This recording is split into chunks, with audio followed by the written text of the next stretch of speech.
안녕하세요. 진짜 가치 있는 부동산이 무엇인지 알려드리는 집가사람입니다. 제가 오늘 나와 있는 이곳은요, 일산 서구 탄현동입니다. 제가 어릴 적부터 아주 단골로 다니던 갈비집이 있는데요, 그 갈비집 바로 맞은편에 다가구촌이 하나 있습니다. 근데 이 다가구촌에 있는 다가구 물건이 아주 저렴하게 나와서 제가 고기도 먹을 겸 이 물건도 볼 겸 해서 한번 탄현동에 나와봤습니다. 이 물건은요, 지금 아주 저렴한데요, 16년도부터 18년도에 거래 사례를 보니까 약 평당 1,500에서 1,800만 원대의 거래 사례가 있습니다. 그런데 현재 오늘의 물건은 얼마일까요? 지금 현재 네이버 매물로요, 바로 옆에 있는 다가구 물건이 나와 있는데 그 물건도 평당 1,300만 원 나와 있습니다. 오늘의 물건은요, 딱 반가격인 700만 원대에 진행이 되고 있는 물건입니다.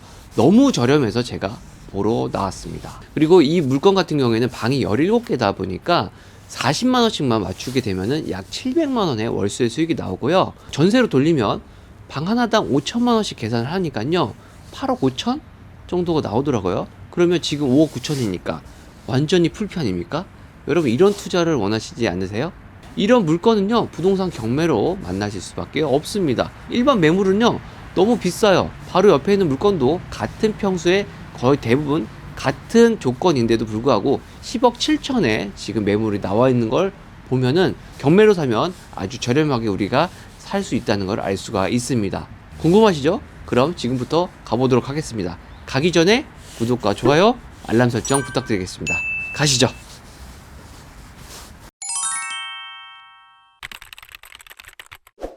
자, 이 다가구촌이 장점이 있는 게 뭐냐면요, 지금 제가 걷고 있는 데가 이 다가구촌 바로 옆에 있는 근린공원입니다. 뒤에 보시면 엄청 잘 돼 있거든요. 그리고 지금 산책하시는 분들도, 비가 오는데도 좀 산책하시는 분들이 많이 보여요. 그리고 더 좋은 거, 바로 앞에 도서관이 또 있습니다. 여러분, 도서관 책 많이 읽지 않으신가요? 책 많이 읽으세요. 이렇게 도서관이 있다는 거는 주변에 또 학교가 있을 수 있다는 얘기예요. 주변에 도보 5분 거리 안에 초등학교와 중학교가 다 함께 있습니다. 그만큼 주거 환경이 괜찮다. 그리고 편의시설 괜찮은 게요, 이 곳곳에 1층에 상가들이 많이 있어요. 음식점도 많고 뭐 편의점도 있고요. 뿐만 아니라 뭐 카센터, 우리가 생활하는 데 필요한 거의 대부분의 모든 가게들이 다 이 다가구촌과 밀집해서 같이 함께 있습니다. 아주 살기가 편한 동네입니다. 지하철은 탄현역을 이용하면 되는데요, 조금 멉니다. 그게 하나의 단점이라고 생각이 되어집니다. 경매물건 사건 번호 2022-335, 경기도 고양시 일산 서구 탄현동 1600-13 다가구 주택 건물입니다. 건물 면적 152평, 토지 면적 77평으로 건물 토지 전부 매각인 물건이고요. 감정가 12억에서 2회 유찰된 방값인 5억 9천만 원의 매각이 진행되고 있습니다. 건물은 지하 1층부터 1, 2, 3층 총 4개 층으로, 그리고 옥탑까지 있고요. 2002년에 지어진 건물입니다. 경의중앙선 탄현역을 이용 가능하고 물건지 바로 옆으로 고양 시립도서관과 공원, 그리고 도보 5분 거리에 초등학교와 중학교가 모두 있는 주거지역입니다. 자, 임차 관계를 살펴보겠습니다. 선순위 대항력 있는 임차인 김모 씨가 한 분 계십니다. 12년 3월에 전입하신 분인데 다가구라서 살고 계신 호수를 정확하게 특정하기가 어렵습니다. 8분의 임차인 정보와 보증금은 확인이 되는데요, 월세 1000에 40부터 전세 6500만 원까지 거주를 하고 계시고, 나머지 임차인분들은 정보가 미상이지만 대항력이 없으시기 때문에 김모 씨 한 분 외에 낙찰 이후에 낙찰자에게 인수되는 분들은 없습니다. 전부 인도 명령 대상입니다. 자, 이제 경매물건지 앞에 왔습니다. 자, 보시면은요, 지금 차들도 많이 있죠. 그리고 다가구 원룸촌입니다. 자, 들어가서 보겠습니다. 자, 여기 재활용 되는데, 재활용 분류하는데 있고요. 보시면 지금 이름이 럭키하우스거든요. 그런데 전혀 럭키하지 않죠. 언럭키합니다. 슬픕니다. 지금 물건은요, 지하 1층, 1층, 2층, 3층 그렇게 해서 있고요. 옥탑 제시회가 지금 현재 있습니다. 들어가서 보겠습니다. 자, 여기 보시면 제가 항상 우체통을 보는데, 특정 호수에 대해서 이렇게 우편물이 많이 쌓여 있으면 거의 점유를 하지 않는다 라는 거를 우리가 유추를 해볼 수가 있죠. 그래서 어떤 특정 호수에 우편물이 많이 있다 그러면은 거의 없다고 생각을 하시면 됩니다. 자, 내려가서 볼게요.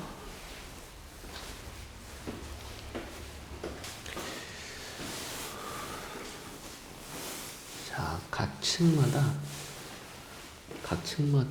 지금 각 층마다 4개 호수씩이 있네요. 이렇게 4개 호수.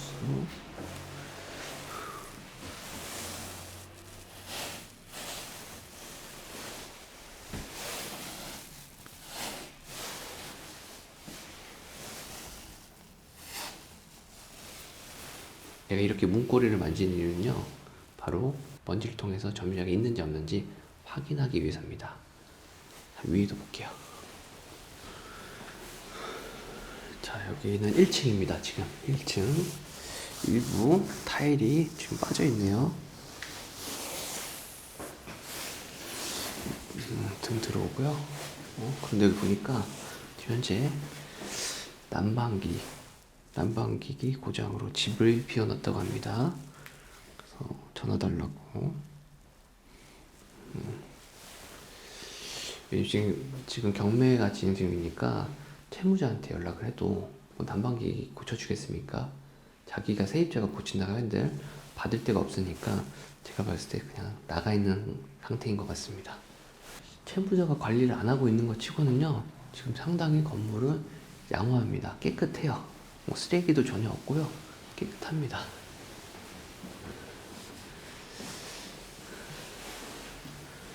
자, 여기는 2층이고요. 아까 1층까지는 이 벽면이 타일이었죠. 근데 여기는 타일이 없이 그냥 세면으로 되어 있습니다. 자, 여기 보시면 이 호수는 거의 아무도 안 산다는 걸 알 수가 있겠죠. 거의 대부분.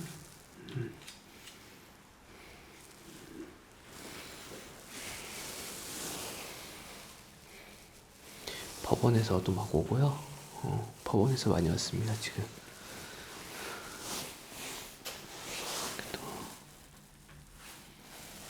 자, 지금 이 17세대 중에요, 선순위 대항력이 있는 임차인이 단 한 분이 없습니다. 근데 이분을 꼭 찾고 나서 확인하신 다음에 입찰을 하시면 되겠습니다. 나머지 분들 같은 경우에는 대항력이 없으니까 낙찰자한테 인수가 안 됩니다. 그러니까 그 한 분만 찾으시면 됩니다. 3층. 전기도 끊긴 것 같아요. 전반적인 건물 상태는요, 되게 양호합니다. 깨끗해요.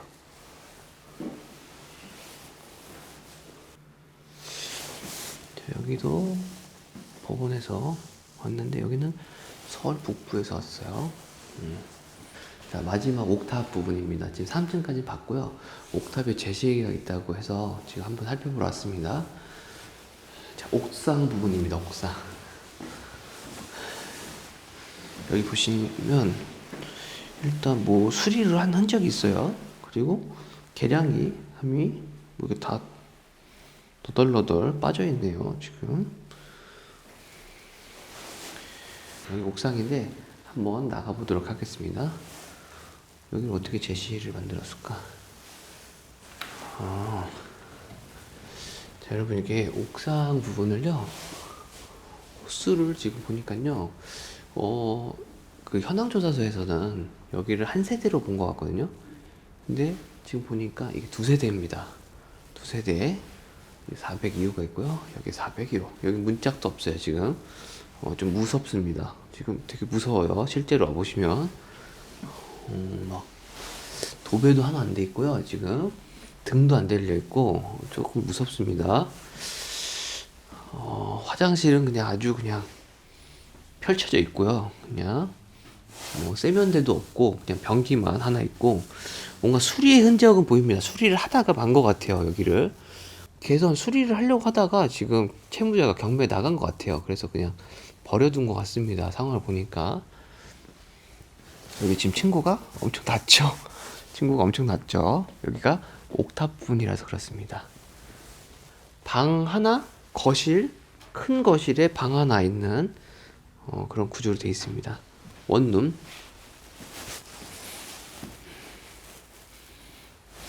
이걸 아예 털어버리는 게 낫겠다. 털 수 있으면. 이게 주방 부분인데 싱크도 없고요. 지금 뭐 다 털려 있습니다. 다 없어요. 아무것도 없습니다. 자, 이런 거 보시면 지금 조땡성 씨예요. 이분이 미남 연월일이 21년 3월 4월 5일이거든요. 이게 지금 24년도인데 이거 엄청 장기 공실이었다 라는 걸 알 수 있습니다. 엄청 장기로 공실이었을 것 같아요. 이거 하나 지금 안 떼져 있습니다.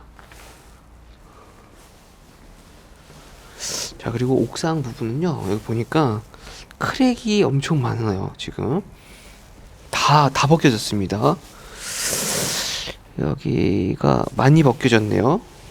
그래서 3층 부분 같은 경우에는 좀 누수가 발생할 수도 있다 라는 게 유추가 됩니다. 지금 방수 부분이요, 다 까졌어요. 아예 완전 여긴 방수 처리를 다 하셔야 됩니다. 낙찰자분이면 이분이 다 하셔야 돼요. 저기 문이 지금 열려 있네요. 여기 보시면 여기도 그냥 원룸입니다. 여기는 지금 맨 위에 옥탑방 부분 같은 경우에는 원룸이에요.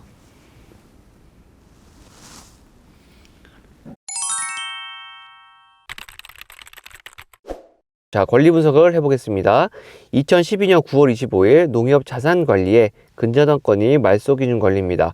이후 세무서 압류, 후순위 근저당권과 임차권 등기가 있고요. 임차권 등기자의 강제경매와 말소기준 권리자인 농협자산관리의 임의경매 등 중복경매가 진행되는 사건으로 무잉여 기각 가능성은 발생하지 않습니다. 낙찰 이후 낙찰자에게 인수되는 권리는 없으며 앞에서 말씀드린 바와 같이 선순위 미상임차인 김모 씨 부분만 명확하게 알아보시고 입찰하시면 되겠습니다. 자, 이 부동산 같은 경우에는 부모님이 돌아가시면서 자녀분들한테 상속이 된 물건입니다. 근데 자녀분들이 이 해당 물건을 관리를 못 하셨어요. 그러다 보니까 경매가 지금 진행이 되는 거예요. 여러분들만 돈을 막 잘 번다고 해가지고 이 재산이 유지가 되지 않습니다. 제 주변에 부자들 많이 있거든요. 근데 그 상속을 받은 것들, 증여를 받은 것들, 그 재산들을 잘 관리 못해서 망하시는 분들도 참 많습니다. 그래서 여러분들은 자녀분들한테도 재테크에 대한 개념은 꼭 심어주셔야 됩니다. 자, 임장 와서 보니까요, 뭐, 물건은 뭐 버려진 거, 관리 안 한 거 치고는 상당히 양호해 보입니다. 이 물건은요, 여러분들이 입찰을 하시겠다 그러면 오셔가지고 반드시 파악할 거 세 가지가 있습니다. 수리비, 그리고 미상임차인, 그리고 세 번째는 이행강제금입니다. 지금 이 물건은 월세로 세팅을 하시는 게 맞아 보여요. 근데 이행강제금 부분을 꼭 아셔야지 내가 수익률을 계산할 수가 있잖아요. 그래서 세 번째는 이행강제금 꼭 파악하시고요. 두 번째인 미상임차인도 오셔서 반드시 찾으셔야 됩니다. 왜? 월세냐 전세냐에 따라서 그 보증금, 인수금액이 달라지기 때문에 내 투자금에 따라 수익률이 또 달라지기 때문입니다. 그리고 첫 번째 뭐였죠? 수리비였죠? 수리비는 제가 봤을 때 와서 보니까 현장에서 관리가 안 된 상태 치고는 상당히 양호해요. 그런데 이렇게 뭐 옥상 방수라든가 아니면 지금 제시의 부분 옥탑 같은 경우에는 지금 수리가 하다 말았거든요. 이 부분은 여러분들이 수리비를 반드시 생각하시고 투자에 임하시기 바라겠습니다. 지금까지 잘 보셨나요? 하지만 이 물건에 가장 큰 취약점, 하자가 있습니다. 바로 위반 건축물인데요.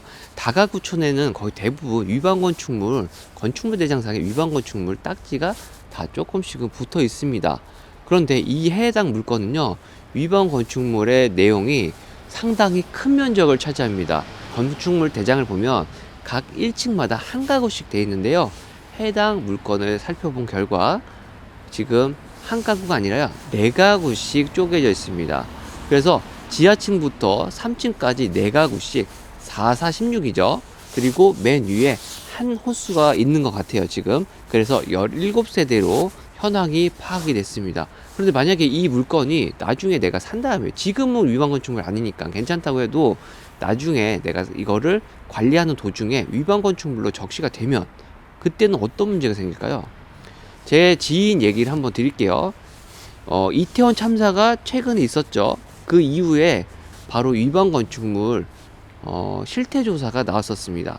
그래서 대학생들을 알바를 써가지고요, 그 대학가 인근에 있는 다가구 실태조사 해가지고 위반 건축물이 많이 적발이 최근에 됐습니다. 그런데 문제는 뭐냐면요. 전세로 임대를 맞추고 있다가 이 전세가 만기가 됐을 때 다음 전세 세입자가 들어와야 되잖아요. 그런데 위반 건축물로 적시가 되면 그 해당 건물에 대해서는 전세자금 대출이 안 됩니다. 그럼 세입자가 들어올 수가 없는 거예요. 그러면 세입자의 그 돈을 받아가지고 지금 살고 있는 세입자의 돈을 내줘야 되는데 내줄 수가 없는 상황이 되다 보니까 경매로 나가는 상황이 될 수도 있고요. 아니면 피치 못하게 또 다른 어딘가에서 돈을 급전으로 큰 돈을 마련해야 되는 상황까지도 올 수가 있습니다. 이 점은 여러분들이 위반 건축물 투자하실 때 꼭 참고를 하시면 좋겠습니다. 자, 그러면 이렇게 지금 많이 떨어진 이런 물건 같은 경우에 원상복구를 하면 되는 거 아니냐? 근데 원상복구도 쉽지가 않습니다. 왜? 원상복구를 하는 순간 이 건물의 수익률은 대폭 하락합니다. 지금 건축물 대장상에 내각으로 있으니까 현재 현황상 17세대를 내각으로 원상복구를 하게 되면요. 일단 원복하는데 수리비도 엄청나게 많이 들겠죠. 그런데 수익률도 엄청나게 떨어지게 됩니다. 그래서 거의 원상복구는 불가하다라고 얘기를 드리겠습니다. 자, 여기서 팁 하나 드리자면요. 현황은 지금 현재 위반 건축물인데 건축물 대장상 적시가 안 되어 있는 물건 같은 경우에는요. 전세를 최대한 많이 맞추지 마세요. 아니면 전세를 맞춰져 있는 매물을 갭 투자로 해가지고 살려고 하지 마세요. 왜냐면 위반 건축물로 적시가 되는 순간 여러분은 그 세입자들의 보증금을 빼줄 여력이 만약에 없다 그러면 문제가 크게 생길 수가 있습니다. 이런 물건 같은 경우에는 어떻게 접근하면 좋냐? 자, 생각을 한번 해볼게요. 전체를 만약에 월세로 논다면 어떨까요? 월세로 논다 그래도 위반 건축물이 걸렸을 때 내가 보증금을 돌려줘야 할 금액이 크지 않겠죠. 그렇기 때문에 감당이 된다 그러면 이건 투자를 해도 됩니다. 그리고 월세로 세팅한 상태에서 위반 건축물로 만약에 적시가 되면 이행강제금을 내야 되잖아요. 근데 이행강제금을 내더라도 월세 수익이 더 크다면 이런 물건들 같은 경우에는 투자금이 작기 때문에 수익률이 엄청 높을 수가 있습니다. 이렇게 생각을 조금 바꿔서 투자해보는 공격적인 투자자들도 있으실 거예요. 그래서 물건을 검토할 때는요, 뭐 전세로 세팅할 때, 그리고 월세로 세팅할 때, 그리고 반반 섞어서 세팅했을 때, 이렇게 여러 가지 측면에서 검토를 해보시기 바라겠습니다. 이 해당 물건을요, 각 방마다 제가 월세를 그냥 보수적으로 40채 잡았습니다. 그러면 월 약 700만원 정도씩이 들어오거든요. 그럼 연으로 따졌을 때는 약 9천만원 정도씩이 들어오는 거예요. 그러면 여기서 이행강제금 내더라도 수익이 꽤나 커 보이지 않을까요? 그렇게 생각되지 않으세요? 이 물건 같은 경우에 만약에 신탁대출을 받을 수 있으면 신탁을 최대한 활용한다면 여기에 대한 수익률은 상당히 높다라고 제가 얘기를 드리겠습니다. 자, 오늘 물건의 총평을 한번 해보도록 하겠습니다. 경기도 일산에 위치한 다가구고요. 지금 현재 최저가 5억 9천에 진행되고 있습니다. 아주 가격이 매력적입니다. 방이 17개고요. 제가 살펴보니까 생각보다 상태가 양호했어요. 관리 면에서도 상당히 괜찮을 것 같다라는 생각이 들고요. 전세로 맞춘다면은 플러스비가 나고요. 월세로 맞춘다고 하면은 약 월세가 제가 대략 계산해 보니까 700만 원 정도씩 월 따박따박 들어오는 아주 우수한 물건입니다. 소액으로 뭐 수도권의 다가구를 투자를 하고 싶다라고 하시는 분들은 이 물건은요 아주 매력적이라고 생각이 되어집니다. 그런데 이 물건에 아주 큰 하자가 있습니다. 바로 위반 건축물입니다. 현재는 위반 건축물로 등재가 안 돼 있지만 등재가 되면 원상복구도 해야 되고 과태료도 납부를 해야 되는 상황이 올 수 있기 때문에 그 점은 꼭 알고 가셔야 되고요. 반드시 입찰하시기 전에 대출 여부 확인하시고 입찰하시면 되겠습니다. 그래서 이 물건 같은 경우에는 전세로 세팅하는 거는 제가 조금 추천하지 않습니다. 전세로 세팅한 그 부분에 대해서 만약에 위반 건축물이 적시가 되면요, 건축물 대장에 등재가 되는 순간 전세자금 대출이 되지 않기 때문에 이 전세 보증금을 빼줄 수가 없는 상황이 돼요. 그러면 여러분이 기존에 있는 세입자의 전세 보증금을 여러분의 돈으로 내줘야 되는 상황이 됩니다. 그럼 방이 한두 개 정도만 돼도 이 보증금이 커지기 때문에 억 단위로 돈이 다시 들어가게 돼요. 그러면 여러분들이 돈이 충분치 않게 준비가 되어 있지 않는 분들이라 그러면 이런 물건은 다시 재경매가 나올 수도 있어요. 그리고 피치 못하게 아주 급매로 또 팔아야 되는 상황이 나올 수도 있고요. 그렇기 때문에 이 해당 물건은 월세로 신탁대출을 받을 수 있는 분들이 월세로 세팅을 하시는 걸 추천을 드리겠습니다. 신탁대출을 받고 월세로 세팅한 다음에 이행강제금에 대한 부분 있잖아요. 과태료를 내더라도 이 해당 물건은 수익이 납니다. 그렇기 때문에 좋은 물건이라고 얘기를 드리는 거예요. 이 부분에 대해서는 뭐 왈가왈부할 수 있습니다. 어떤 부동산이든 바라보는 사람에 따라서 가치가 달라지기 때문에 이 부분이 좀 내가 방어할 능력이 없다 하신 분들은 투자를 안 하시면 되는 거고요. 이 부분도 나는 괜찮아, 이렇게 해서 투자해도 되지 라고 생각하시는 분들은 투자를 공격적으로 하실 수 있는 겁니다. 자, 오늘의 경매물건에 관심 있으신 분들은요, 제가 오늘 얘기해드린 장점과 단점 그리고 위험성까지도 충분히 고려하신 다음에 입찰해 보시기 바랍니다. 부동산 경매 가치 투자에 관심 있으신 분들은요, 저희 집가사랑 경매학원 실전 투자반 2월에도 개강을 하니까요, 아래 더보기란을 참고하셔서 연락 주시면 친절 상담 도와드리도록 하겠습니다. 자, 오늘은 여러분께 경기도 일산에 위치한 다가구 물건 소개시켜 드렸습니다. 장점부터 단점 아주 솔직하게 이야기를 드렸어요. 영상이 도움이 되셨다면 구독과 좋아요, 알람 설정 부탁드리겠습니다. 날씨가 많이 춥죠? 감기 조심하시고요. 항상 여러분의 안전하고 성공적인 부동산 투자를 응원하는 집가사랑 경매학원이었습니다. 감사합니다.